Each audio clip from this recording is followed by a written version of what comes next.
We welcome our listeners to the Friendly Close European podcast. I'm Marion from France, and with me is Karoliina from Finland. We are the Outspoken Two, and we invite you to be your authentic self. In this episode, that is an episode really on the nose from what's happening in France today, we are gonna discuss who would be the best dictator of the world. Please bear with us in this totally utopian world. Tervetuloa, welcome, bienvenue, and let's go!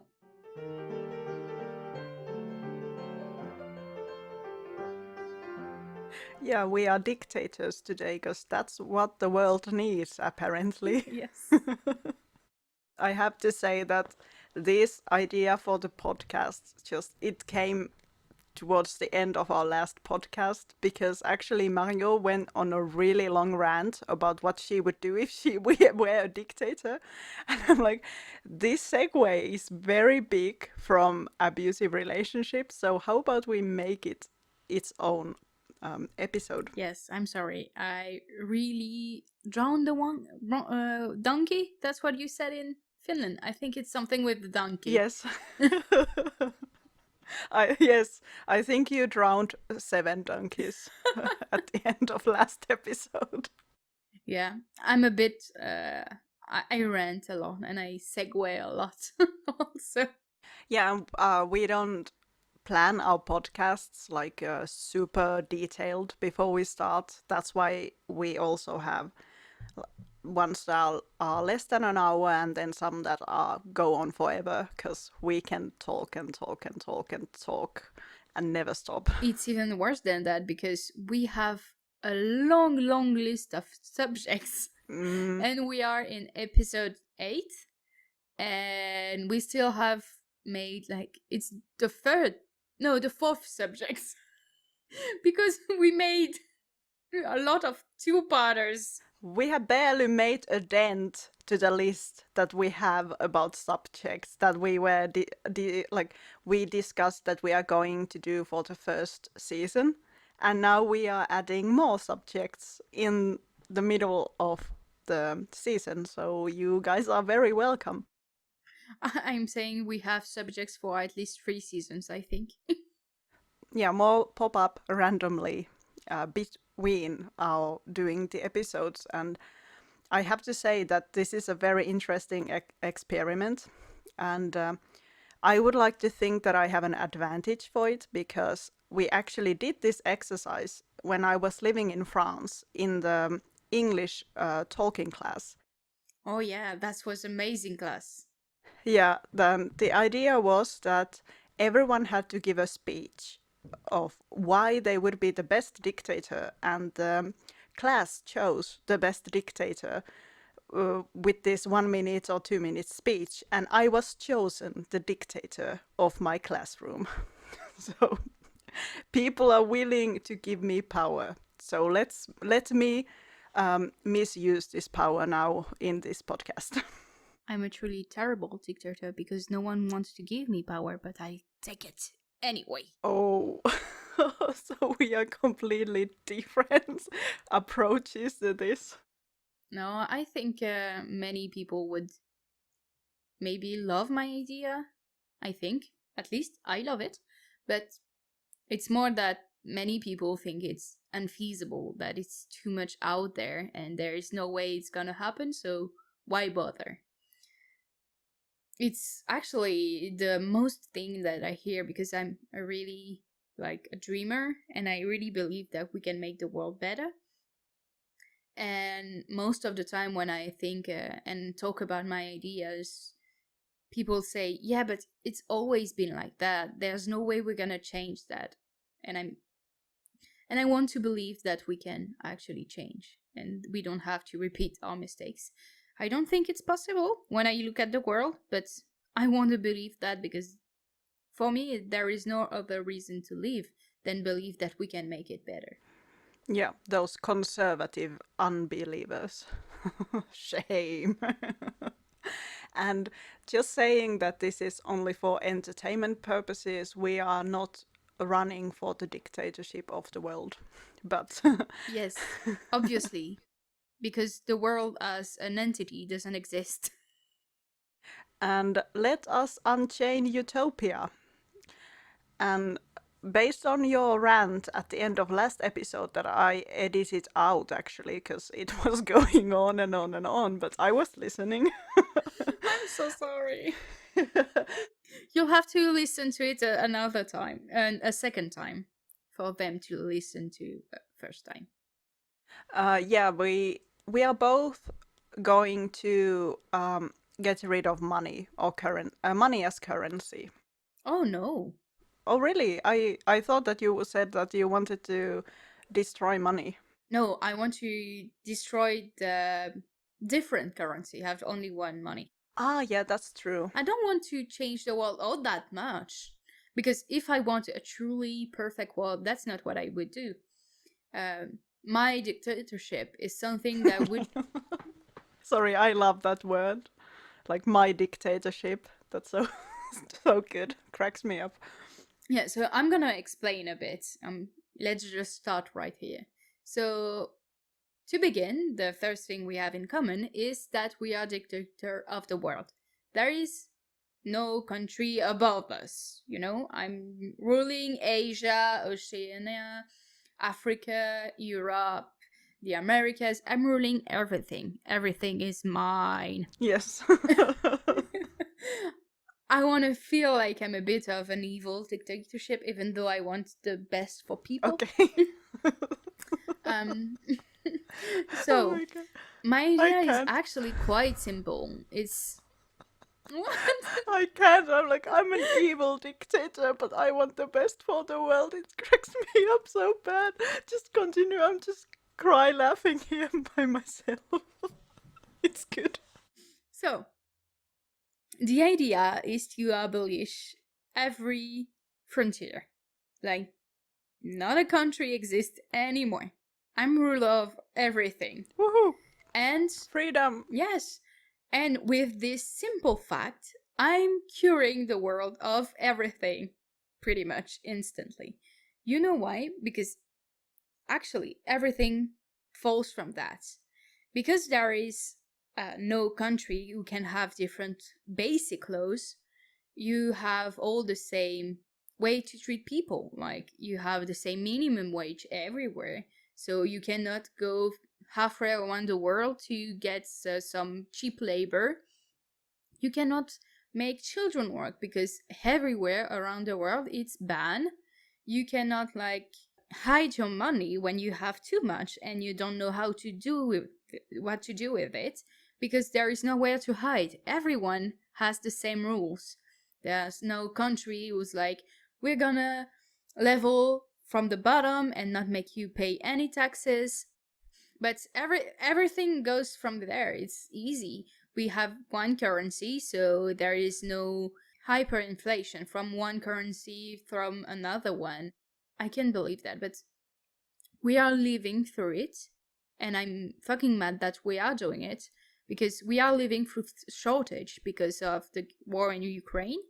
Please don't make me say something I didn't say. It's not that bad. It's pretty much okay.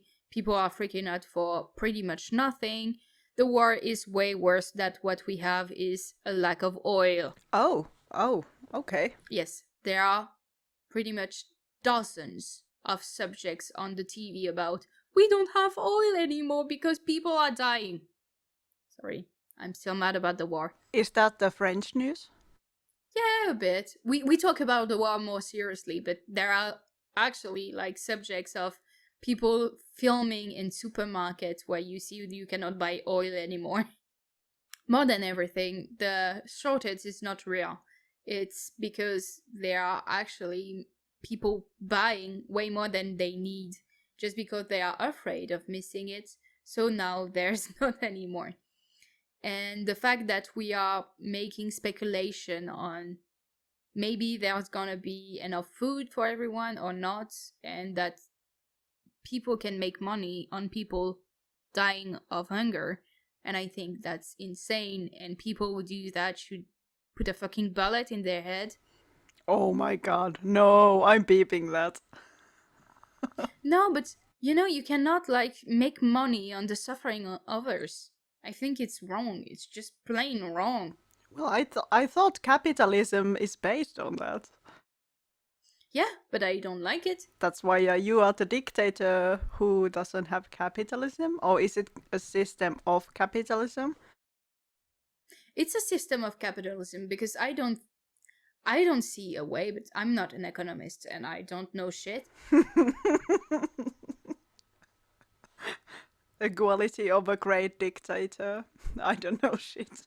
You know what? I should be a great dictator. You know why? Because I listen to science. I don't make up stuff with my own mind and saying I'm wrong, I'm right, and science is wrong. Mm.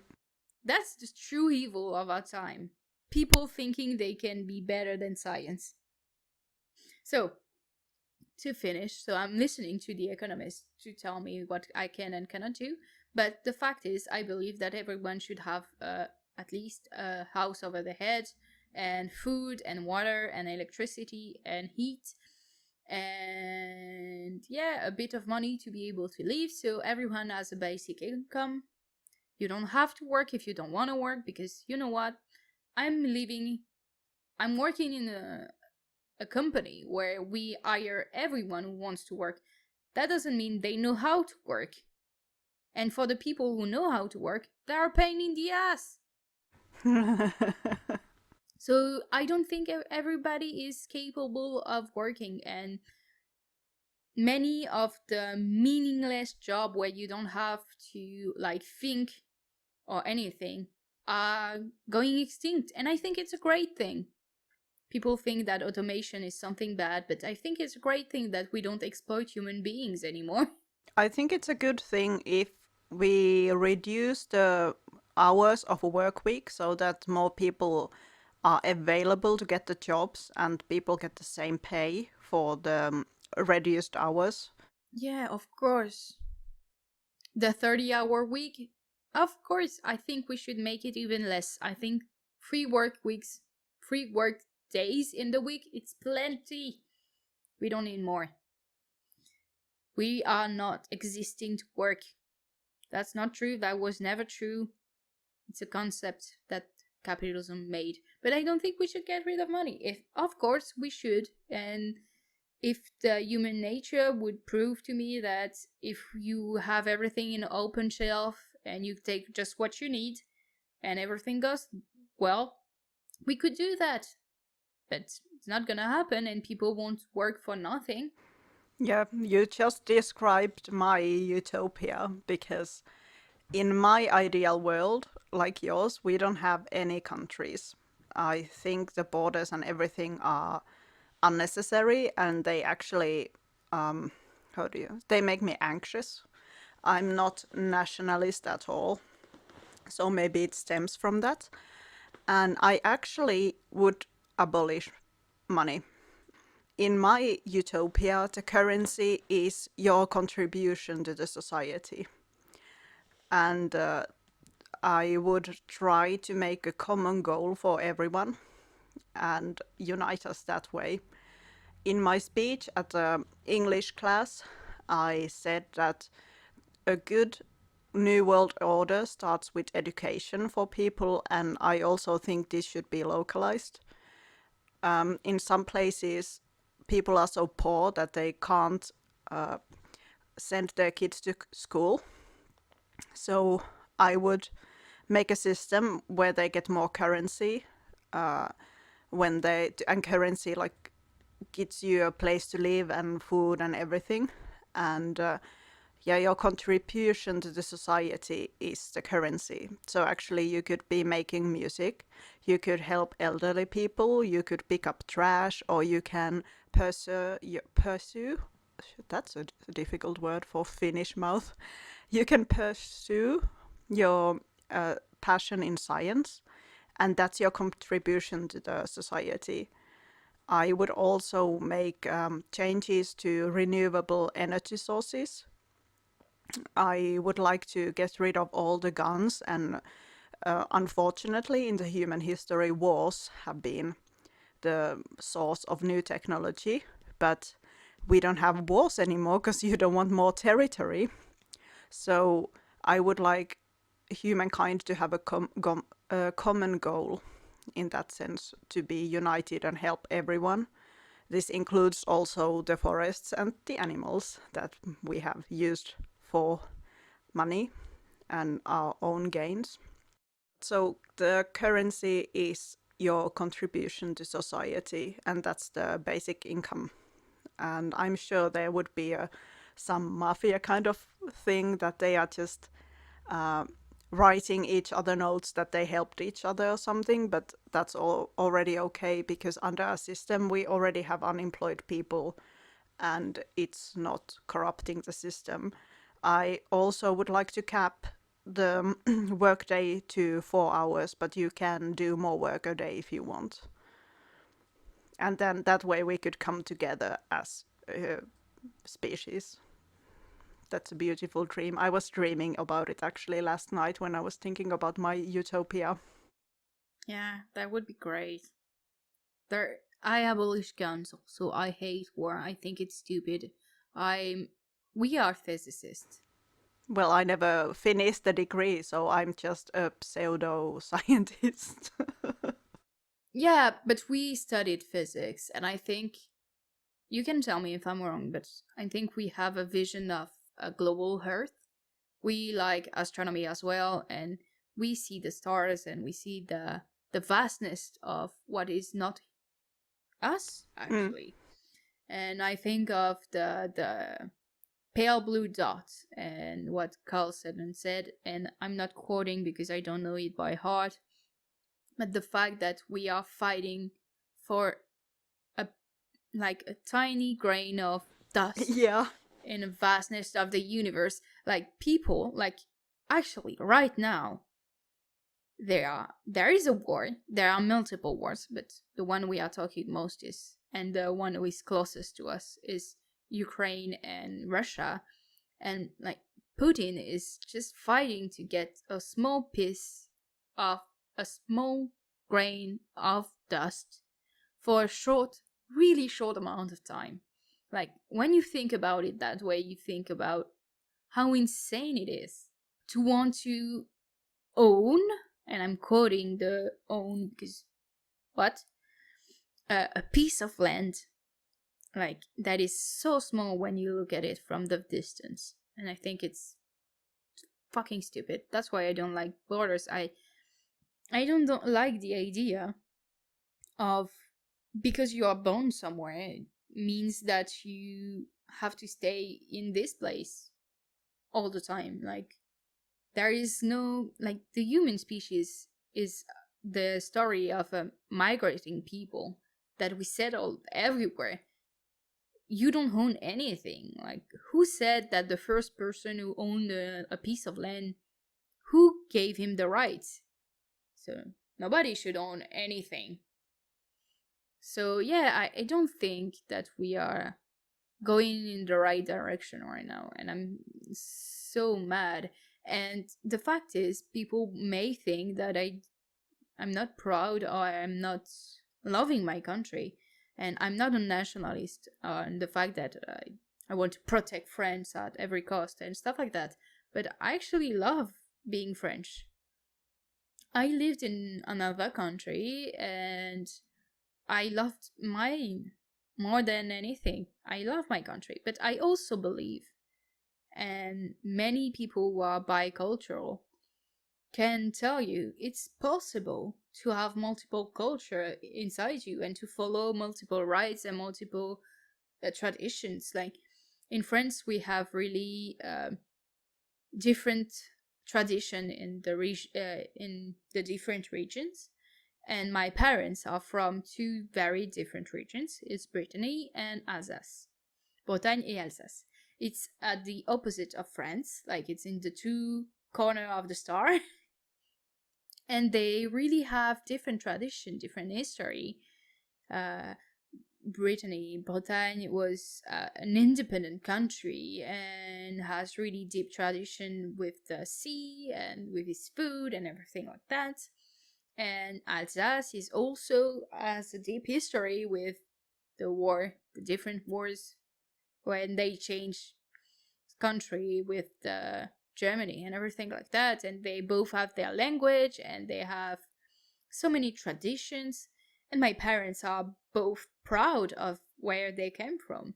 And I follow uh, the tradition of my father and I follow the tradition of my mother. And it never bothered me that I celebrate two type of holidays sometimes. Like there are things that I love in Bretagne and I think that I love in Alsace, and I follow both of them. And I don't think they cancel each other out or I need to choose one or the other one. I can have both. And I think it's true for everyone. When I think of myself, I think I'm from Earth, then I'm from Europe, and then I'm from France, and then I'm from Bretagne and Alsace. I can have multiple etiquettes, and I don't think it's a problem. And I think many, and maybe too much people think of themselves of one thing only. And that's what hurting us. Yeah, we have this tendency to create boxes, and there needs to be a box for every person. And when you don't fit to one box, it's a problem. Yeah. And that's not what we should aspire to. And that's why I don't think living in a frontierless world is a problem. I don't think we need to change the tradition of France. I just think that you can live anywhere you want and follow the tradition of France. Yeah, or explore other countries. That's what I love doing. Yeah, and love any and every other tradition you want to embrace. In French, we don't follow it, but I love Halloween, the Halloween kind we celebrate in Canada and US, and I love it. And I wish I could celebrate it here, but it's felt as a US kind of holiday. Oh, really? So, yeah, it's not celebrated at all. And on the Whoa. 31st of October, you won't hear a ring at your door. Like, nobody buys candy or anything. Like, I did it when I was little because we had like a tiny, like, we wanted to celebrate it, but mostly nobody does anymore. Okay, because I did that. I have done that as long as I can remember, actually. I don't do it anymore. But it was a big thing when I was 13, and then we had like student parties, Halloween parties where you dress up. And we actually did that in Paris as well with the exchange students. We all dressed up like zombies and we were running around Paris. It was fun. Yeah, you have a few people does it, but it's not like it's something very French. So people are like, no, it's a US traditions. We don't do that in French. We're French. Blah blah blah. Don't like it. I want to celebrate what I want to celebrate. We have a tradition with my family, my mother's side of the family, was mostly celebrated in Germany and in Alsace. And like when I talk about it with people, they're like, "What? That does exist?" And I say, "Yes," and it's tradition that I follow since I was like born, and I do that every year. I'm so happy because it's a lot of chocolate just before Santa comes, just before Christmas. It's the 6th of December, and we celebrate Saint Nicholas. Not familiar with that at all. No, I know not many people are. It's a dying tradition, and when I want to like make the world aware because it's good. It's food. Food is good. Food is good, yeah. No, the tradition right now in my family, at least, it's Saint Nicholas and Saint Nicolas et le Père Fouettard, actually. And I don't know how to translate the other one. It's like a whipping father, like going to whip you. I just think of nasty things, but please enlighten me what it actually is. No, it's kind of the root for Santa. It's a Christian father who's going around in houses to give like presents to children.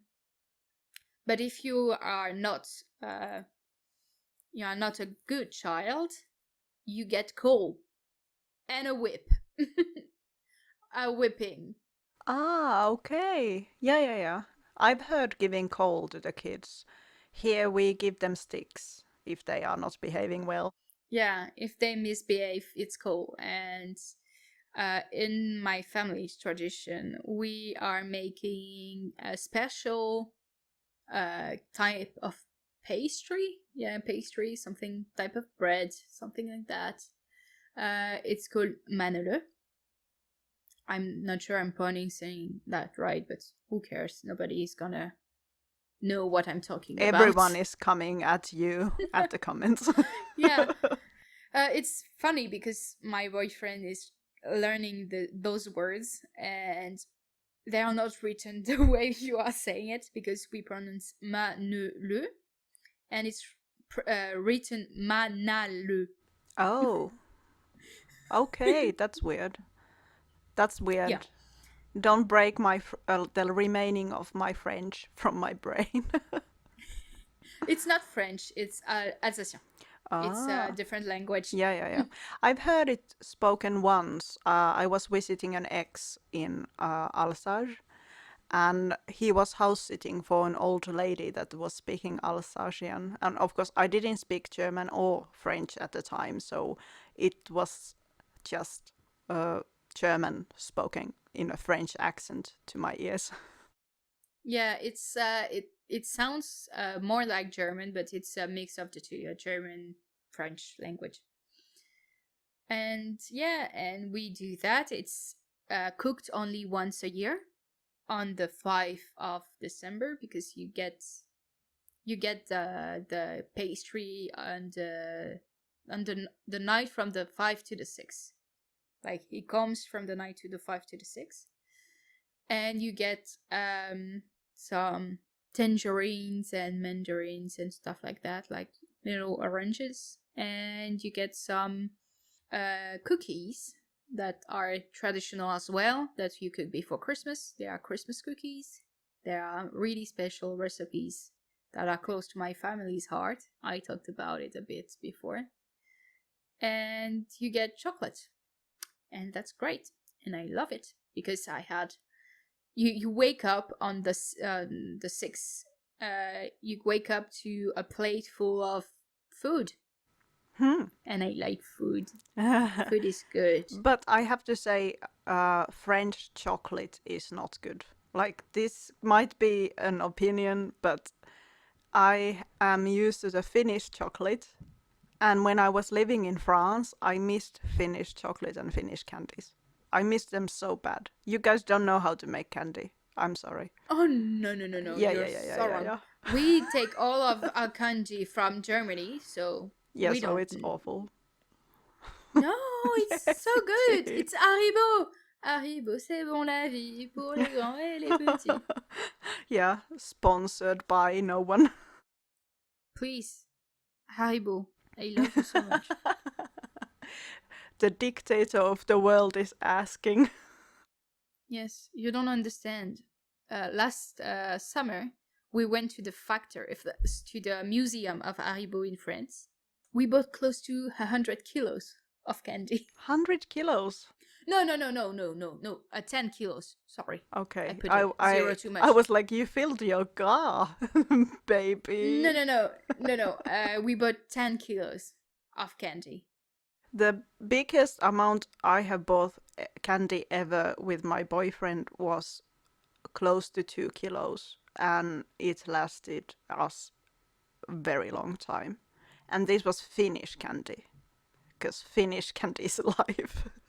No, I love my candy. And yeah, we bought, like, when you go to this museum, there is a store, of course, at the end. And they don't have, like, the small packs that you get at the grocery store. They have 2 kilos pack, and we chose, like, 5 different ones. And my boyfriend, like, made me stop because I wanted so much more. Because I'm like, I love this one, I love this one, I love this one, I love this one. I want them all.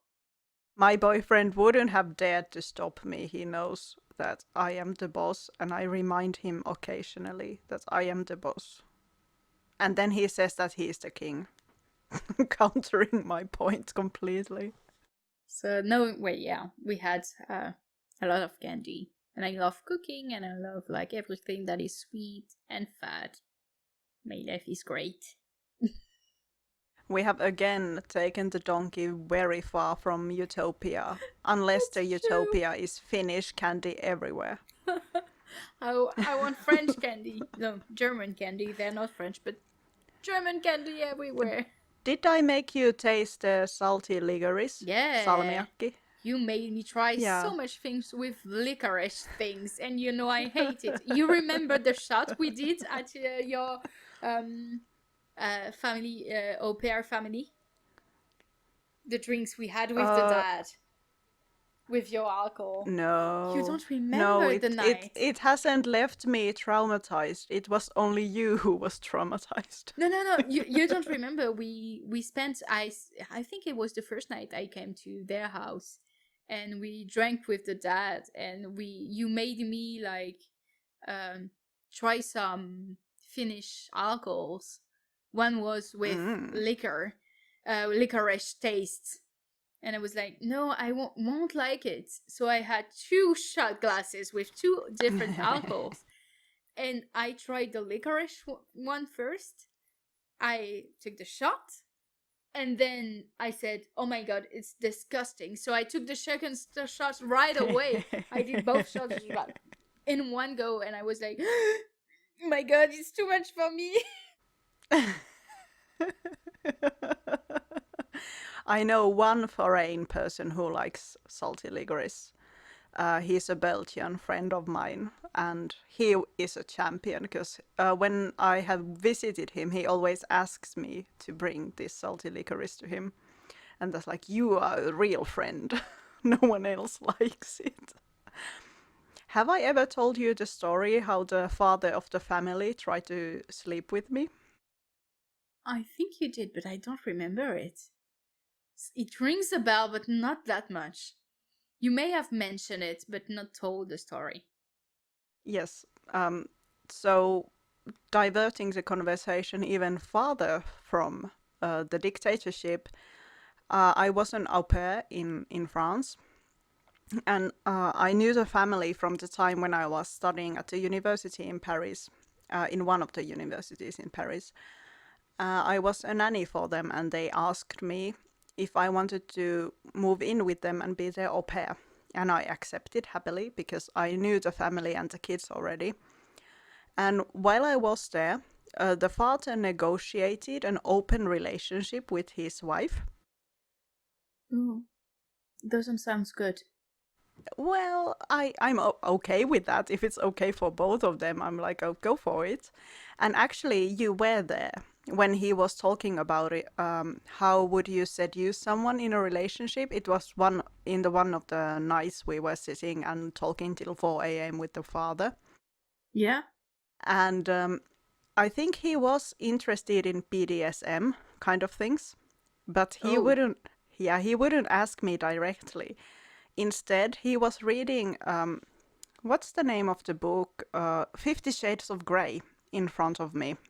Okay. And then after I showed him some of my Reddit posts from the time, and I remember him asking, is this your nickname? And I say, yeah, this is my nickname.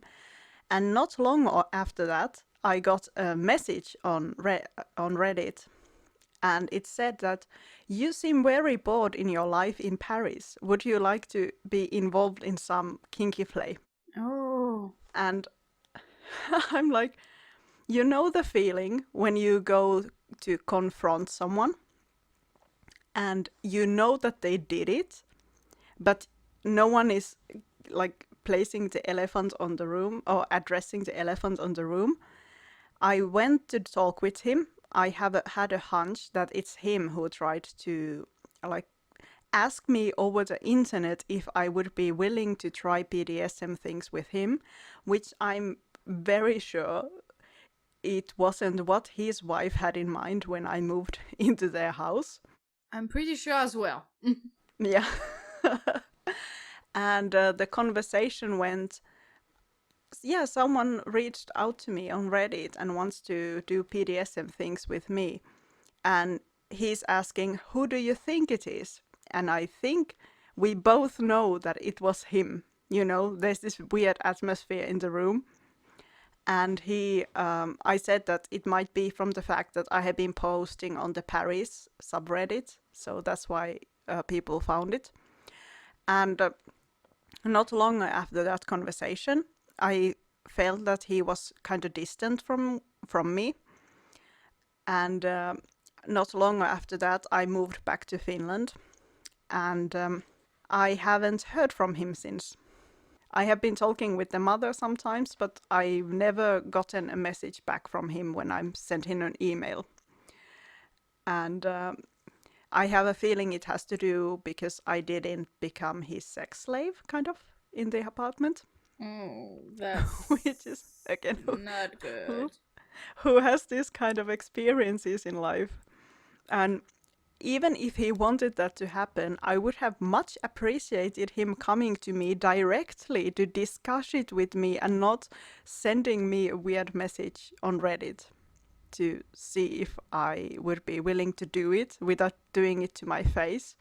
I think that doesn't give a very honest picture of the person and not very like a courageous picture of the person. So in my utopia, people are honest, and if they want to be in kinky play with people, they can have a discussion about it like adults. Yeah, it's kind of weird. But I always felt that it was kind of off because, like, we were like not teenager, but so much younger than him, and that he spent the night with us before working the next day, drinking and smoking and stuff like that. So I was like, why are you here? Like, you have your kids and your wife upstairs. Why are you here? I thought he was a nice person.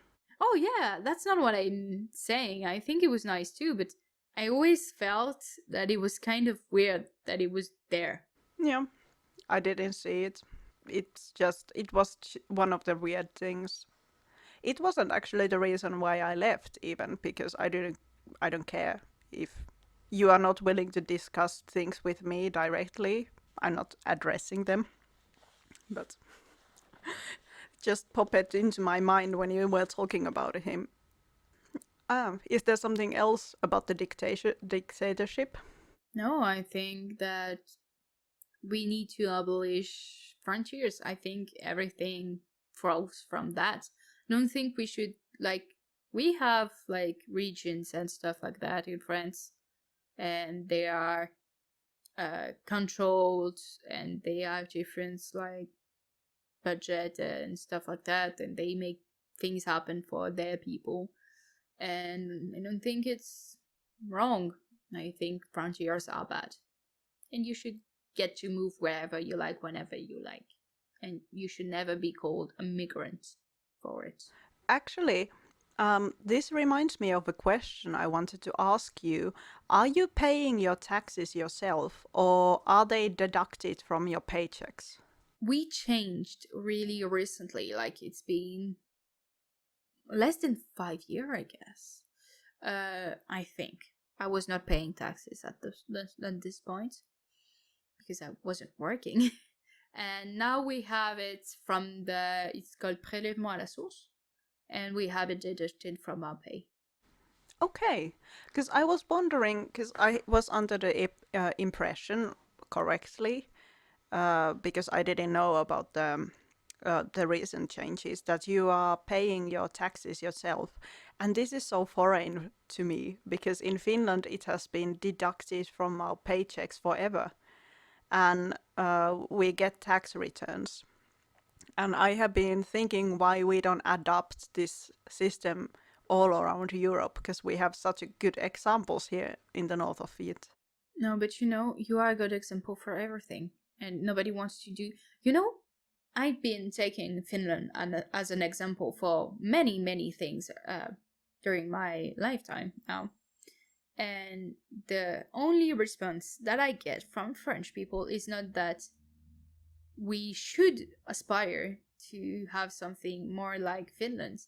It's, oh, but there are only 5 millions. We are 70 millions. We cannot do that. And I'm like, it's not a problem of number of people, you dumb shit.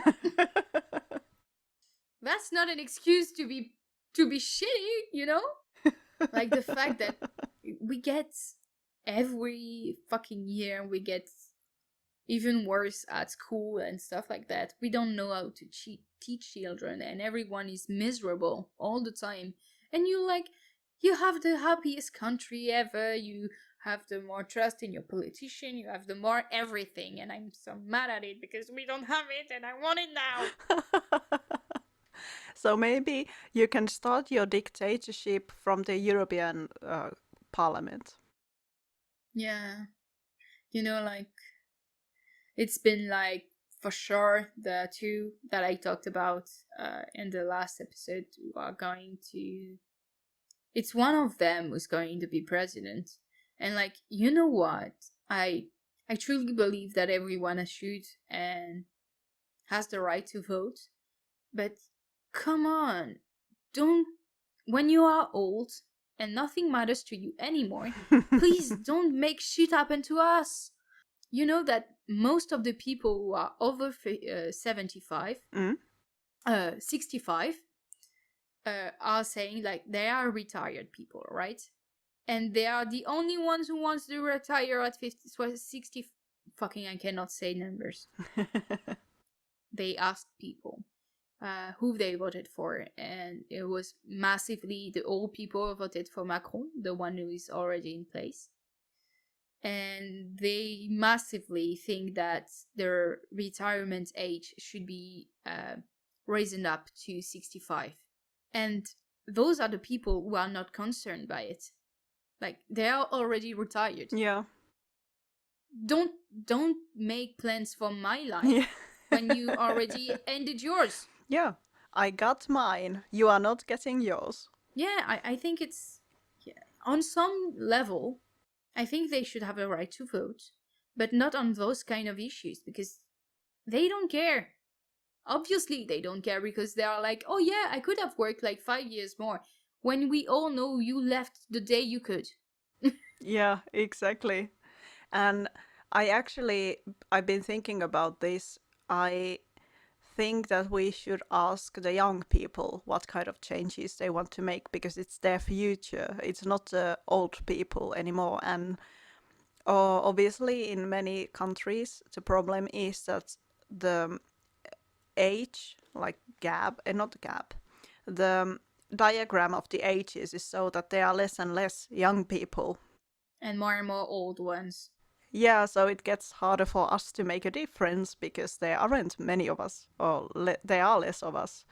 And even if we vote, we can't make decisions because the older people are just in masses. There are more of them.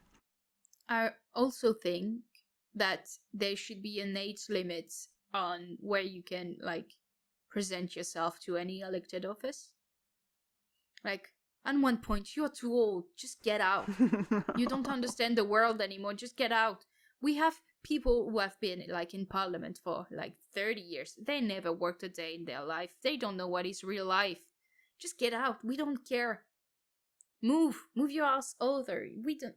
Just get your fucking golden parachute of retirement that we give you in France and say to people, like, I'm super mad. They're always saying that we need to like be harder on ourselves. We should cut the heat. We should like travel less. We should do that and that and that to cost less money and everything like that. Like, it's always the same people who have to make any efforts. Like, it's something happened in this mandate of this president Macron. Like, they cut €5 from benefits for people, like it's called APL. It's for giving you money to help you pay the rent. Housing allowance. Yeah, housing allowance for you. And they cut €5 on everyone. because we had not enough money, and that would give us way more money. And they said, yeah, it's €5. It's not that much. For some people, it's very much, but that's not the point I'm trying to make. In the same month that they voted for this, the €5 taking from the poorest, because literally you have to be poor to get this aid, they increased their housing allowance from €900 a month to 1,200 euros. Like, they gave each of them €300 more on their housing allowance in the same fucking month. Well, that's fucked up. Yeah, they're saying that housing allowance for the poor is costing too much, but they give themselves, because they vote on themselves, that's magical. Of course. They give themselves more money to like live, because they are saying that living is costing way more now than they used to be. Yeah. And they just cut housing allowance from people who don't have any money. Yeah, it's easy when you are regulating yourself, I have to say. And I think, in my opinion, I would keep the older people in office because they have more experience in the office. And I would, like I said, I would like to see younger people making the decisions. So younger generations could say what they want for the nation or wherever they live. And the older people who have the experience are going to make it happen. That's what I would make, because they have more experience and they know how the world works better than us.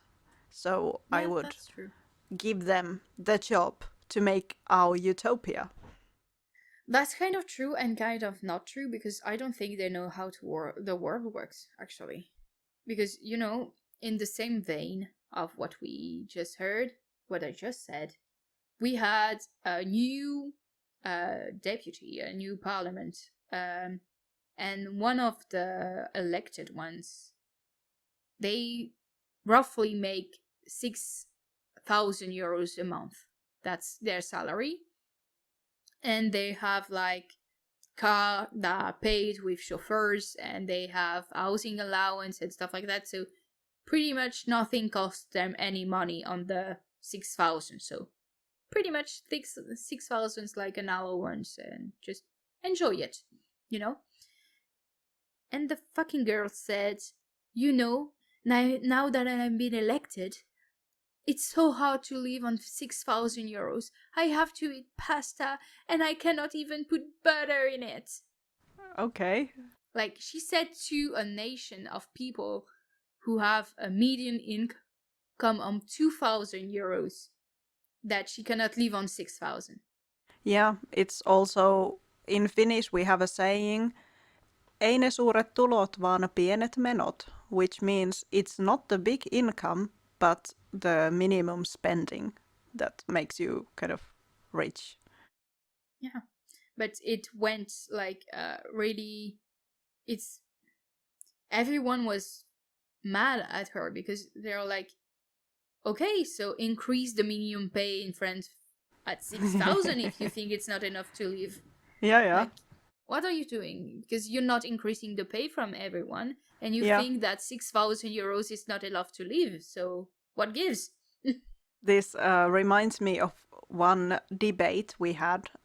There was one woman, she was in the parliament, I don't remember what she was doing, and she was having a debate with a woman who was very sick. Like, she was too sick to work, so she was surviving on social security. And the person in government said, you should start saving €500 a month for rainy day. And it prompted so many memes, because the minimum income you get, it's barely more than €500 a month plus housing allowance. So how are you going to save €500 a month for anything? You can't, because then you wouldn't eat or you wouldn't pay the rent. We have so many memes now that, if times get tough, we just have to sell the other apartment, and sometimes we have to drink Prosecco instead of champagne. It's not problems of a poor person at all. Oh no, you know what? I've been laughing at this video because it's so fucking good. Because we have a party like who are like the OG one, like the original one is it's the right of France, and they didn't make like in France you have mostly your funds from the campaigns are repaid by the government if you have 5% of the votes. And the OG right didn't get the 5%. So they don't get the reimbursement from the state. And they are asking for donation right now because they are too much in debt. They are 7 millions in debt, actually. Whoa. Yeah, it's a lot. But you know what is the most funny is that they are asking people for donation. So they are asking for people to help them. And the all campaign, everyone, it was like, you have to work. We don't want to help people. They have to work. Like, you help yourself by working. And everyone is like, oh, we don't want to help you. You have to help yourself by Oh working. yeah. Pick yourself up from the bootstraps, baby.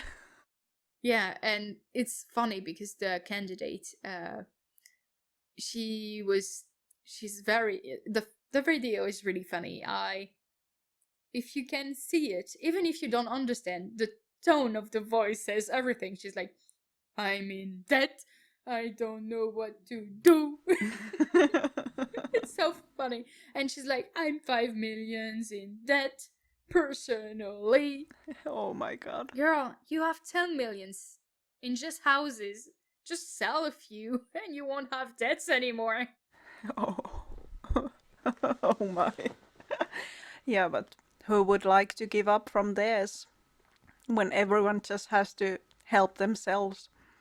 I thought like that. Yeah, but I thought like that when I was 16 and 15.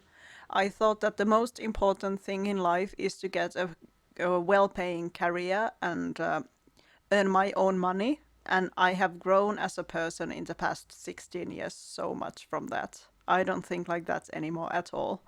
So it's possible. We can learn, we can understand. Yeah. We can grow as people to understand other opinions and other life circumstances. Yeah. Many people don't get that you don't have to be an asshole.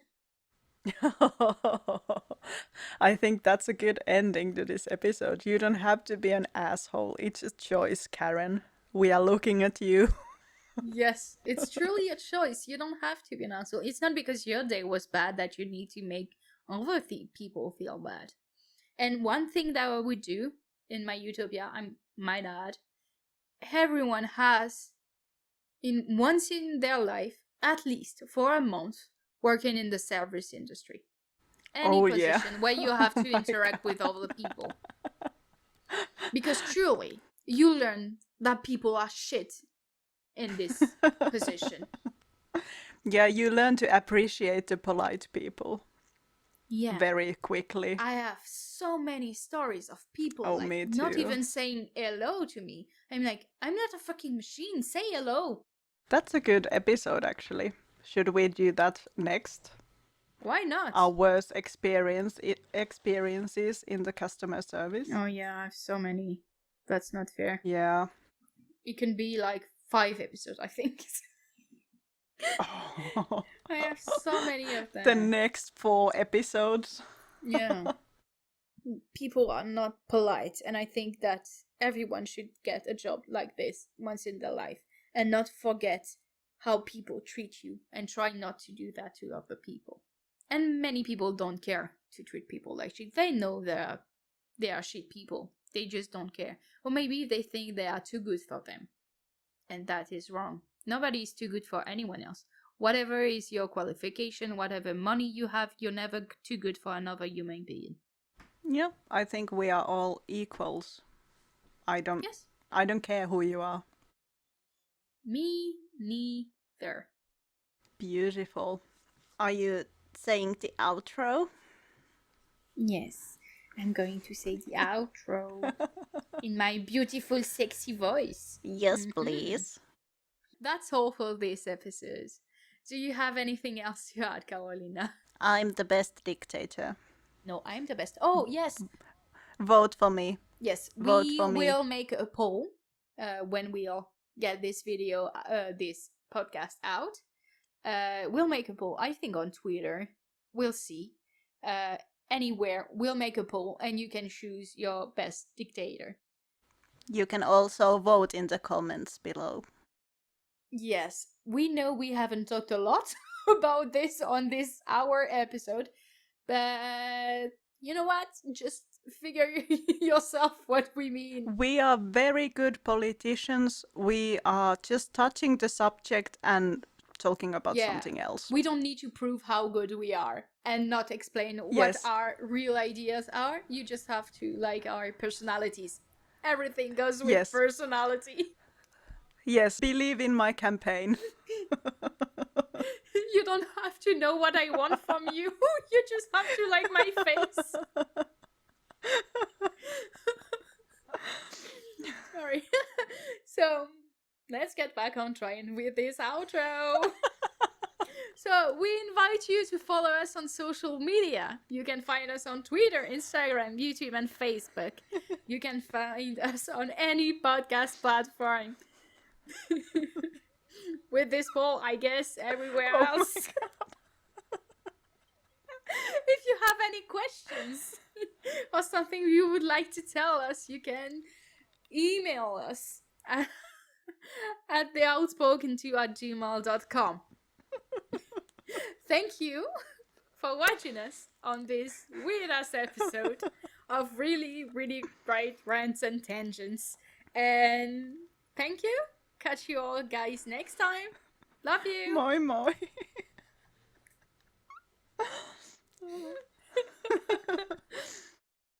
This ending was perfect. Yeah, it's I'm gonna stand by it. It was perfect. Dun, dun, dun. In the next episode of The Outspoken Two.